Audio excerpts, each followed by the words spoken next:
අයිබෝවන්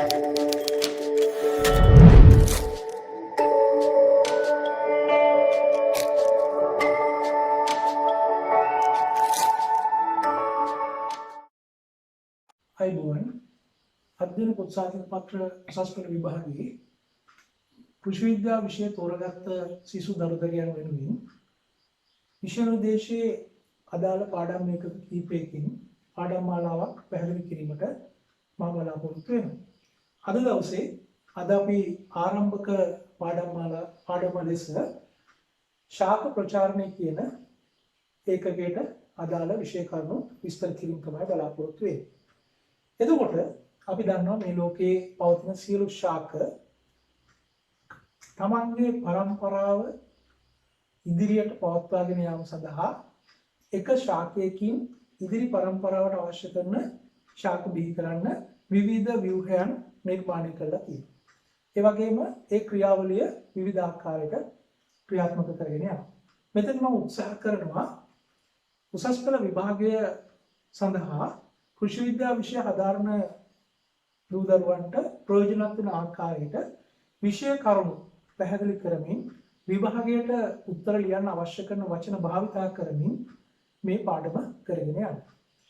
හොඳයි. අපි දන්නවා ශාක ප්‍රචාරණය කියන මාතෘකාව යටතේ පැහැදිලි කිරීමේදී අපි දැන් ආරම්භයේදී කිව්වා වගේ ශාක ප්‍රචාරණය කියලා කියන්නේ යම් ශාකයක් එමත්නම් කිසියම් ශාකයක් තම පරම්පරාවේ අඛණ්ඩ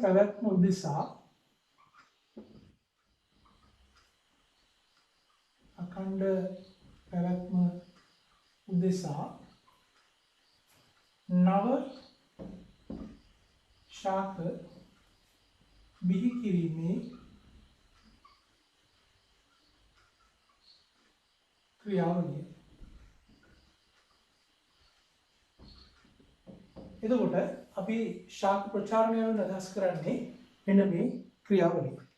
අපි දන්නවා ශාක ප්‍රචාරණය ප්‍රධාන වශයෙන් ආකාර දෙකකට සිදු වෙනවා. සමහර ශාක විශේෂ තියෙනවා. ඒ ශාක කිසියම් විශේෂ ක්‍රියාවලියකට හෝ ක්‍රියාවලි කීපයකට ව්‍යාප්ත වෙන අවස්ථා තියෙනවා. මෙතනදී අපි විෂයට අනුව අපි ශාක ප්‍රචාරණය සිදු වෙන ප්‍රධාන ක්‍රම දෙකක් පැහැදිලි කරමු. ශාක ප්‍රචාරණය සිදු වන ප්‍රධාන ක්‍රම දෙකයි. පළවෙනි එක තමයි අපි කියනවා ලිංගික ප්‍රචාරණය.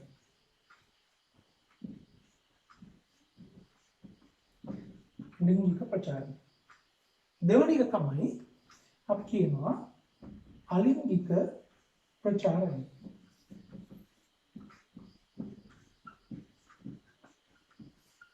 එතකොට දරුවනේ අපි ශාක ප්‍රචාරණය සිදුවන ප්‍රධාන ක්‍රියාවලිය දෙකයි. මොකක්ද ශාක ප්‍රචාරණය සිදුවන ප්‍රධාන ක්‍රියාවලිය දෙක? ලිංගික ප්‍රචාරණය සහ අලිංගික ප්‍රචාරණය. එතන මේ ලිංගික ප්‍රචාරණය සිදුවෙන්නේ කොහොමද කියලා අපි කතා කළොත් අපි ප්‍රධාන වශයෙන්ම ලිංගික ප්‍රචාරණය සිදු වෙනවා කියලා සලකන්නේ බීජ මගින් සිදුවන ප්‍රචාරණය. ශාකයක හටගන්න බීජ මගින් තමයි ලිංගික ප්‍රචාරණය සිදුවන්නේ. අලිංගික ප්‍රචාරණය සිදුවන්නේ ශාකයේ තියෙන වර්ධක කොටස් මගින්. එතකොට මෙතනදී අපි පැහැදිලි කරනවා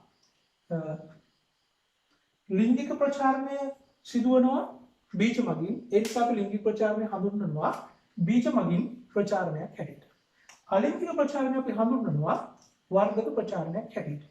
එතන මේ අලිංගික ප්‍රචාරණය කොහොමද සිද්ධ වෙන්නේ කියලා ගත්තොත් අපිට අලිංගික ප්‍රචාරණය අපි කියවනේ දැන් ශාකවල විවිධ වර්ධක කොටස් මගින් මේක ප්‍රචාරණය වෙනවා කියලා. එතනදී අපිට මොනවද මේ වර්ධක ප්‍රචාරණ ව්‍යුහය නැත්නම් කොටස්? ඒකදී අපි උදාහරණයක් හිත ගත්තොත් අපි සමහර වෙලාවට අපි සමහර ශාක ප්‍රචාරණය කරන මේ අලිංගික ප්‍රචාරණය යටතේ එක්කෝ වෙන් කිරීම කියන ක්‍රියාවලිය. වෙන් කිරීම. එහෙම නැත්නම් අපිට කරන්න පුළුවන් බද්ධ කිරීම. වෙන් කිරීම එහෙම නැත්නම් අපිට කරන්න පුළුවන් තව ක්‍රමයක් තමයි කැබලි කිරීම. කැබලි කිරීම. ඒ වගේම අපිට කරන්න පුළුවන් මම මේ අංක යොදාගෙන එක කැබලි කිරීම. තුන්වෙනි ක්‍රියාවලිය අපිට ගන්න පුළුවන් අපි ශාක වල වර්ධක කොටස් යොදාගෙන බද්ධ කිරීම කරනවා.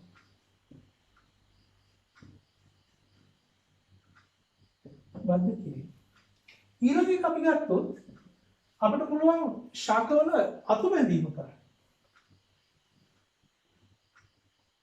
අතු බැඳීම.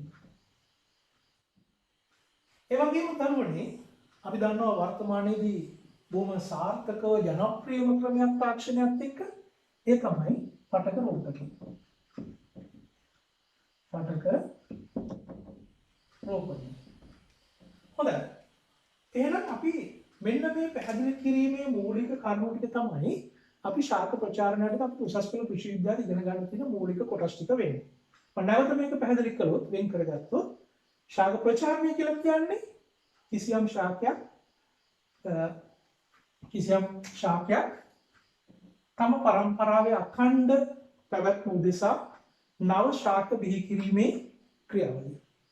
එතකොට තමන්ගේ පැවැත්ම උදෙසා ශාක බිහි කිරීමේ ක්‍රියාවලියට තමයි අපි කිව්වේ ශාක ප්‍රචාරණය. ශාක ප්‍රචාරණය සිදු කරන ක්‍රම දෙකයි. එකක් ලිංගික ප්‍රචාරණය, අනික අලිංගික ප්‍රචාරණය. අපි ලිංගික ප්‍රචාරණය සිදු කරන ව්‍යුහය තමයි බීජ කියන එක. ඒ නිසා අපි ඒකට කියනවා බීජමය ප්‍රචාරණය කියලා. අපි අලිංගික ප්‍රචාරණය සිදුවනවා ශාකයේ බීජ නොවන වෙනත් කොටස් වලින්. ඒ නිසා අපි හඳුන්වනවා වර්ධක කොටස් කියලා. ඒ වර්ධක ප්‍රචාරණය කියලා කියන්නේ ඒකයි. එතකොට මේ වර්ධක ප්‍රචාරණය සිදු කරන ප්‍රධාන ක්‍රම කීපයක් තියෙනවා. එකක් තමයි වෙන් කිරීම. මම මෙතනදී ඔබට පැහැදිලි කළොත් සරලව වෙන් කිරීම ගත්තොත් අපි විශේෂයෙන්ම කහ, ඉඟුරු වගේ ශාකවල වෙන් කිරීම කරනවා. ශාකයේ විවිධ කොටස් වෙන් කරලා නව ශාක බිහි කරනවා. ඊළඟට කැබලි කිරීම කියලා කියන සමහරවිට දඬු කැබලි, පත්‍ර කැබලි ආදී භාවිත කරනවා. බද්ධ කිරීම කියලා කියන්නේ තවත් තාක්ෂණික ක්‍රියාවලියක්. එක ශාකයකට තවත් ශාකයක කොටසක් ගෙනල්ලා සම්බන්ධ කරලා නව ශාකයක් බිහි කිරීමේ ක්‍රියාවලිය. අතු බැඳීම කියලා කියන්නේ මව් ශාකයේ කිසියම් අත්තක් ඒ මව් ශාකයට සම්බන්ධව තිබියදීම මුල් ලබ්ධවලා ඒ නව ශාකයක් ලබා ගැනීමේ ක්‍රියාවලිය. පටක රෝපණය කියලා කියන්නේ නූතන තාක්ෂණය භාවිත කරලා අපි ප්‍රධාන වශයෙන් සිදු කරන්නා වූ ක්‍රියාව. හොඳයි. අපි එහෙමනම් අපේ විෂයට අදාළව ඊළඟට අපිට කතා කරන්න තියෙන්නේ මෙන්න මේ ලිංගික ප්‍රචාරණය කියන ක්‍රියාවලිය කොහොමද සිද්ධ වෙන්නේ කියන එක. හොඳයි. දරුවෝ අපි ඊළඟට බලමු ලිංගික ප්‍රචාරණය කොහොමද සිද්ධ වෙන්නේ කියලා. ලිංගික ප්‍රචාරණය කියලා කියන්නේ අපි දන්නවා ලිංගික ප්‍රචාරණය උදෙසා ශාකයක බිහිවන සුවිශේෂම ව්‍යුහය තමයි බීජ ලෙස අපි හැඳින්වන්නේ. ඒතර ලිංගික ප්‍රචාරණය සඳහා නිර්මාණය වන ව්‍යුහය අපි කියනවා බීජය කියලා. ඒතර අපි දැනගන්න ඕනේ බීජයක් කොහොමද ඇති වෙන්නේ? මේ බීජයක් ඇති වෙන්නේ කොහොමද කියන ක්‍රියාවලිය කතා කරනකොට අපිට කෘෂි විද්‍යාවට අදාළව ඔබ දන්නවා ඔබ සාමාන්‍ය පෙළ විද්‍යාවට ඉගෙන ගත්තා. අපි ලිංගික ප්‍රචාරණය නැත්නම් ලිංගික ප්‍රජනනය සඳහා ජන්මාණු දායක වෙනවා. මෙතනදී අපිට ජන්මාණු වර්ග දෙකක් තියෙනවා. අපි එකක් හඳුන්වනවා ජායා ජන්මාණු කියලා. ජායා ජන්මාණු. අනික එක අපි කියනවා කුමාංගී ජන්මාණු. එහෙම නැත්නම් අපි මේක හඳුන්වනවා ජායාංගී ජන්මාණු, කුමාංගී ජන්මාණු. එතන මෙන්න මේ ජායාංගී ජන්මාණු සහ කුමාංගී ජන්මාණු මේ දෙක එකට හා වෙලා ඒ හාවීමේ ප්‍රතිඵලයක් ලෙස තමයි කලලය කියන එක ඇති වෙන්නේ. මේ කලලය ඇතිවලා ඊට පස්සේ කලලය තමයි කලලය සහිත ව්‍යුහයක් තමයි අපි කියන්නේ බීජ කියලා. බීජය. එහෙමනම් කිසියම් ශාකයක ලිංගික ප්‍රචාරණය සඳහා අවශ්‍ය ව්‍යුහය වන බීජය අපි නිර්මාණය වෙන්නේ ජායාංගී ජන්මාණු සහ කුමාංගී ජන්මාණු හාවීමේ ප්‍රතිඵලයක් ලෙස ඇතිවන්නා වූ කලලය පසුව බීජයක් බවට පත් වෙනවා. මේ විදිහට බීජයක් හට ගැනීම සඳහා උසස් ශාකවල ඇති විශේෂිත ව්‍යුහයක් තියෙනවා. මේ බීජ හට ගැනීම සිද්ධ වෙන්න උසස් ශාකවල තියෙන විශේෂිත ව්‍යුහයක් තියෙනවා. අපි ඒක හඳුන්වනවා පුෂ්පය කියලා. පුෂ්පය. එහෙම නැත්නම් අපි විවාහාරික වචනයකින් කියනවා මල. මෙන්න මේ පුෂ්පයෙන් තමයි බීජයක් නිර්මාණය වීම සඳහා තියෙන ව්‍යුහය වෙන්නේ. හොඳයි. දරුවෝ අපි ඊළඟට එහෙමනම් සාකච්ඡා කරමු මේ පුෂ්පයක් සැලකුවාම විවිධ පුෂ්ප වර්ග තියෙනවා. අපිට විභාගයට පැහැදිලි කරන්න එන්නේ දර්ශීය පුෂ්පයක් කියන එක. දර්ශීය පුෂ්පයක් කියලා කියන්නේ නිර්මාණය කරන ලද පුෂ්පයක්.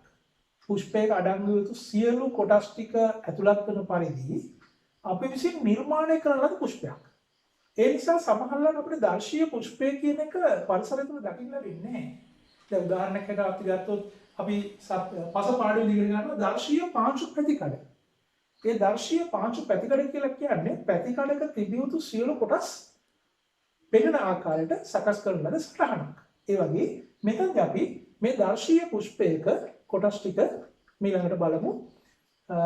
මම ඔබට දර්ශීය පුෂ්පය අඳින ක්‍රියාවලිය ඉඳලා රූපය ඇඳීමේ සහ නම් කිරීම කියන සියලු කොටස් ටික මේ පොරුවේ මේ බෝඩ් එකේ ඔබත් එක්ක සාකච්ඡා කරනවා. මොකද ඔබට විභාගයට මේ රූප සටහන අඳින්න આવොත් ඔබ ඒක තනියම අඳින්න පුරුදු වෙන්නට ඕනේ. දරුවනේ අපි එහෙමනම් දර්ශීය පුෂ්පයක කොටස් සහිත රූප සටහනක් අඳින්න උත්සාහ කරමු. මෙන්න මෙහෙමයි අපි මෙතන කරන්නේ. පුෂ්පයක තියෙනවා ජායාංගී කොටස්. මේ ජායාංගී කොටස් සඳහා අයිති වන කොටස් ටික මම මූලික වශයෙන් අඳිනවා.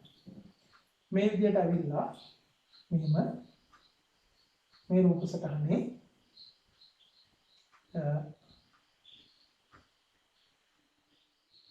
මම දැන් ජායාංගයට අදාළ සියලු කොටස් ටික ඇඳලා ඉවර කරනවා. ඊට පස්සේ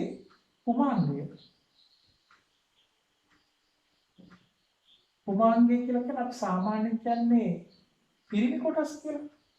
අන්නේ. ඒතර කුමාංගය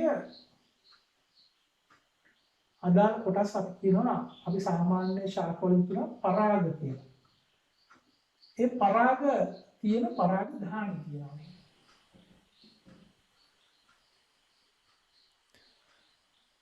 මේ පරාග ධානිය සූත්‍රිකාවකින් පුෂ්පේ ග්‍රාහකයට සම්බන්ධ වෙලා තියෙනවා. ඊට පස්සේ දැන් මම කුමාංගී සහ ජායාංගී කොටස් ටික අඳිනවා. මේක විතරක් නෙමෙයි දරුවෝ. දර්ශීය පුෂ්පයක තියෙනවා මේ විදිහට දලපත්‍ර. මේ දලපත්‍ර. මේ ද්විපාර්ශ්වික යම් සමමිතියක් වෙන ආකාරයකට මේ රූප සටහන අඳින ඔබට පැහැදිලි වෙන්න ඕන නිසා. ඊට පස්සේ මේ දලපත්‍ර වලට පහළින් තියෙනවා අපි කියන මණිපත්‍ර. මේ මණිපත්‍ර. මේ සියලු කොටස් ටික දරාගෙන ශාකය හා සම්බන්ධ වෙනවා මෙන්න මේ කොටස. මේ දරාගෙන ඉන්න කොටස අපි කියනවා ග්‍රාහකය කියලා. මම දැන් මේ රූප සටහන නම් කරන ඔබත් එක්ක. අපි බලමු මොනවද මේ කොටස් ටික කියලා. දරුවනේ ජායාංගී කොටස් වලට අයිති මෙන්න මේ කොටසට අපි කියනවා කලංකය. කලංකය. ඒ කලංකය පහළින් තියෙන මේ කොටසට අපි කියනවා කීලය. කීලය. කලංකය කීලයකින් සම්බන්ධ වෙනවා ඩිම්බ කෝෂයට. එහෙමනම් මෙන්න මෙතන තියෙන කොටස අපි මේකට කියනවා ඩිම්බ කෝෂය. ඩිම්බ කෝෂය. මේ ඩිම්බ කෝෂය තුල මම ඇඳ දරුවනේ එක ඩිම්බයක්. මම මේ ඇඳපු ඩිම්බේ තමයි මේ පාට කරන්නේ. හරි සමහර පුෂ්පවල ඩිම්බ කෝෂය තුල ඩිම්බ කීපයක් තියෙන්න පුළුවන්. ඩිම්බ එකක් වෙන්න පුළුවන් එකකට වඩා වැඩි සංඛ්‍යාවක් වෙන්න පුළුවන්. මම දැන් ඔබට උත්සාහ නැද්දි එක ඩිම්බයයි. ඒ ඩිම්බයේ තියෙන ඩිම්බ කෝෂය තුල මේ ඩිම්බය ඩිම්බ බන්ධයකින් ඩිම්බ කෝෂයක් බැඳලා තියෙනවා. ඒ නිසා මම මේකේ කොටස් නම් කිරීමේදී තව කොටස් දෙකක් මම ඒ විදිහට ඔබට පැහැදිලි කරනවා. මේ තියෙන්නේ එනම් ඩිම්බය කියන්නේ. හොඳයි. දරුවනේ දැන් අපි ඊළඟට බලමු පරාග දහඩිය. එහෙම නැත්නම් ජායාංගයේ දැන් අපි පැහැදිලි කළේ ජායාංගය. අපි ඊළඟට බලමු පුමංගී කොටස්. පුමංගී කොටස් වල මෙන්න මෙතනට අපි කියනවා පරාග දහඩිය. පරාග දරා සිටින පරාග නිර්මාණය වෙන කොටසට අපි කියනවා පරාග දහඩිය. මේ පරාග දහඩිය සූත්‍රිකාවකින් තමයි සම්බන්ධ වෙලා තියෙන්නේ. සූත්‍රිකාවකින් තමයි සම්බන්ධ වෙන්නේ පුෂ්පයේ පහළ කොටස් වලට. දැන් දරුවනේ ඔබට මතක තියාගන්න මෙහෙම දෙයක්. විභාගයේදී අහන්න පුළුවන් දර්ශීය පුෂ්පයක පුමාංගී කොටස් සහ ජායාංගී කොටස් වෙන් කර දක්වන්න. එතන පුමාංගී කොටස් සහ ජායාංගී කොටස් වෙන් කරලා ලියන්න කිව්වහම පුමාංගයට අයිති වන කොටස් පරාගධානී සහ සූත්‍රිකාව. පුමාංගයට අයිති වෙන පරාගධානී සහ සූත්‍රිකාව. හරිද? කලංකය, කීලය සහ ඩිම්බ කෝෂ කියන කලංකය, කීලය සහ ඩිම්බ කෝෂ කියන කොටස් තුන අයිති වෙන්නේ ජායාංගී කොටස් වලට. දැන් මෙතනදී අපි තේරුම් ගන්න වෙනවා කොහොමද මේ එක එක කොටස් වල සිද්ධ වෙන කාර්යභාරයන් කියලා. ඒකට පුෂ්පයක ජායාංගී කොටස් වලින් තමයි ජායා ජන්මාණු හෙවත් ඩිම්බ නිෂ්පාදනය සිද්ධ වෙන්නේ. ඒකට ජායාංගී කොටස් වල කාර්යභාරය තමයි ඩිම්බ නිෂ්පාදනය. දැන් පරාග දහණී තුල තමයි පුමාංගී කොටස තියෙන පරාග දහණී තුල තමයි පුංජන්මාණු හෙවත් පරාග කණිකා කියන එක නිෂ්පාදනය වෙන්නේ. එතකොට මේ ඩිම්බ මෙතන මේ දර්ශීය පුෂ්පයක මේ ඩිම්බ සහ පරාග කණිකා කියලා කියන අපි කියනවා ඒක ගුණ සෛල. ඒක ගුණ සෛල. අපි සාමාන්‍ය සංකේතවත් කරනවා L සංඛ්‍යාවක් දරන සෛලක. එවනම් මේක මේ ශාකයේ ද්විගුණ දෙකයි.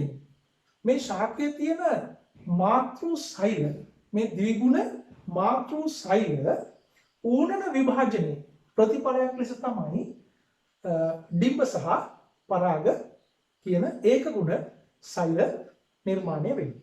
හොඳයි. අපි දැන් ඊට පස්සේ කතා කරන්නේ මේ දලපත්‍ර ගැන. මම ඒකත් නම් කරන්නම්කෝ මෙතන. දැන් මෙතනදී අපි කියනවා මේක මම වෙන වර්ණයක් ගන්න පැහැදිලි කරන්න. මේක දලපත්‍ර. ඊට පස්සේ මෙන්න මෙතන තියෙනවා මණිපත්‍ර. මේ කොටසට අපි කියනවා ග්‍රාහකය. දරුවනේ විභාගයේදී ඔබට එන්න පුළුවන් විවිධ ප්‍රශ්න පත්‍රයේ මේ කොටස් වල කාර්යයන් මොනවද කියලා. දලපත්‍ර කියලා කියන්නේ ඔබ දැකලා තියෙන පුෂ්පයක අපි සාමාන්‍ය විභාගයේදී කියනවා මල් පෙති. මේ මල් පෙති විවිධ වර්ණයන්ගෙන් යුක්තයි. විවිධ වර්ණ වලින් යුක්තයි. ඒ වගේම සමහර මල් පෙති විශාලයි, අලංකාරයි. ඒ වගේම ඒක ප්‍රධාන වශයෙන් යොදා ගන්නවා මේ පරාගණය සඳහා වැදගත් වෙන කෘමීන් ඉන්නවා. මේ කෘමීන් ආකර්ෂණය කරගන්න. සමහර බොහෝ කෘමීන් කහ පාටට ආකර්ෂණයක් දක්වනවා කියලා සොයාගෙන තියෙනවා. ඒ බොහෝමයක් මල් පෙති කහ පාටයි. මේ දලපත්‍රය කහ පාටයි. ඒ වගේ ඔබ දන්නවා රාත්‍රී කාලේ පිපෙන මල් වල මේ දලපත්‍ර සුදු පාටයි. මොකද රාත්‍රී අන්ධකාරය තුල පුෂ්පය හඳුන ගන්න නිශාචර කෘමියට හැකියාවක් තියෙනවා. ඒ නිසා. එතකොට මේ කෘමීන් ආකර්ෂණය කර ගැනීමට තමයි ප්‍රධාන වශයෙන් මේ දලපත්‍ර විශාලව සහ වර්ණවත්ව පිළිලා තියෙන්නේ. ඒ වගේ මේ මණිපත්‍ර. මේ මණිපත්‍ර කියන එක වැදගත් වෙන්නේ දරුවනේ පුෂ්පය විවෘත වීමට පෙර පුෂ්පය පොහොට්ටුවක් ලෙස තියෙන අවස්ථාවේදී පුෂ්පයේ කොටස් විවෘත වීමට පෙර ඒ අභ්‍යන්තර තියෙන කොටස් වලට ආරක්ෂා සපයන.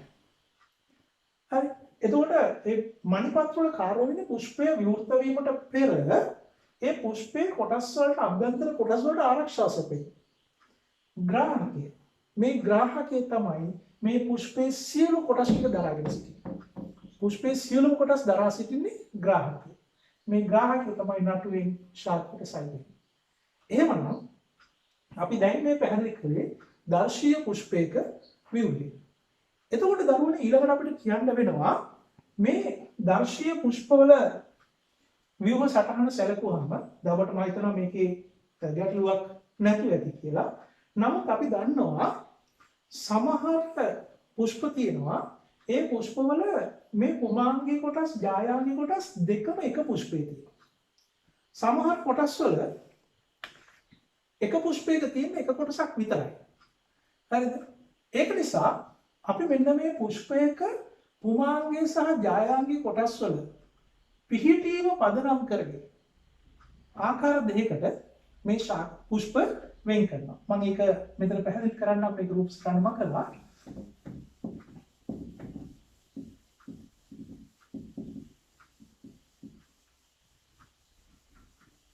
එතකොට දරුවනේ යම් කිසි පුෂ්පයක පුමාංගී සහ ජායාංගී කියන කොටස් දෙකම එක පුෂ්පයේ පිහිටනවද? එහෙම නැත්නම් එක කොටසක් පමණ දෙක පුෂ්පයක පිහිටන්නේ කියන ආකාරය පදනම් කරගෙන ප්‍රධාන වශයෙන් පුෂ්ප බෙදනවා කොටස් දෙකකට. ඒ තමයි දරුවනේ එකක් ද්විලිංගික පුෂ්ප. ඊළඟ එක තමයි ඒකලිංගික පුෂ්ප. ඒකලිංගික පුෂ්ප. හොඳයි. දරුවනේ අපි බලමු ඊළඟට මේ ද්විලිංගික පුෂ්ප කියන්නේ මොනවද කියලා. ද්විලිංගික පුෂ්පයක් කියලා කියන්නේ කිසියම් එක පුෂ්පයක පුමාංගී කොටස් සහ ජායාංගී කොටස් කියන අංශ දෙකම නැත්නම් අංග දෙකම එකට අඩංගු වෙනවා. අපි කියනවා ද්විලිංගික පුෂ්පයක් කියලා. කියන්නේ එකම පුෂ්පයක පුමාංගී කොටස් සහ ජායාංගී කොටස් කියන දෙකම තියෙනවා. ඒ නිසා අපි ඒක සංකේතවත් කරනවා ජායාංගී කොටස් සහ පුමාංගී කොටස් කියන දෙකම තියෙන නිසා මේ විදිහට ද්විලිංගික පුෂ්ප කියලා. ඊළඟට දරුවනේ ඒකලිංගික පුෂ්ප කියලා කියන්නේ මේ පුෂ්පය තුල එක්ක තියෙන්නේ පුමාංගී කොටස් විතරයි. එක්ක පුමාංගී කොටස් විතරයි පුෂ්පය තුල. එහෙම නැත්නම් ජායාංගී කොටස් විතරයි තියෙන්නේ. මේ නිසා අපි මේ පුමාංගී කොටස් විතරක් තියෙන පුෂ්ප සංකේතවත් කරනවා මෙන්න මේ විදිහට. පුමාංගී කොටස් පමණයි. මේක කියනවා ජායාංගී කොටස් පමණක් තියෙන පුෂ්ප. ඒතර මේවා තමයි අපි කියන්නේ ඒකලිංගික පුෂ්ප කියලා. මේ වගේ පුෂ්ප අපිට ඕන තරම් අපේ පරිසරය තුළදී මේ පුෂ්ප හට ගන්න ශාක අපිට හමු වෙනවා. හොඳයි. එතකොට අපි මෙතනින් ඊළඟට තමයි කතා කරන්නේ කොහොමද මේ පුෂ්පවල සිද්ධ වෙන පරාගණය සිද්ධ වෙන්නේ. මේ පරාගණය සිද්ධ වෙලා මේ පරාගණයෙන් ඊට පස්සේ බීජයක් හටගන්නේ කොහොමද කියලා. ඒ නිසා මම බලාපොරොත්තු වෙනවා දරුවනේ අද මේ පැහැදිලි කරපු මේ පාඩමට මෙතනින් අවසන් කරලා අපි ඊළඟ පාඩමේදී ඔබත් සමග එකතු වෙනවා මෙතනින් එහාට මේ පරාගණය සහ පරාගණයේ ප්‍රතිඵලයක් ලෙස බීජය හටගෙන කොහොමද ලිංගික ප්‍රචාරණය සම්පූර්ණ වෙන්නේ කියලා. ස්තුතියි.